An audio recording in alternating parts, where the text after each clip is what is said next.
来这边跟各位说明全新的压力表，这压力表全新升级 ，R404A、R134A、R222、R410A 都可以使用，所以它功能性是更强了。那原先我们的压力表在我们的教学影片所说的2至2.5为汽车冷媒的正常压力值，你在这个表来说，你要看到200跟250，这我们在图解新的图解都有说明到。所以如果你看到影片说2至2.5为正常压力值，那就是你要到这个指针到这个地方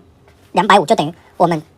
简称的2.5。好，这边说明。大家以此类推，好，所以如果你的压力值来到300、350、400，这就是高于2.5，也就是高于250，那你就要泄气，泄到2.5至2区间这里，叫做汽车冷媒的正常值。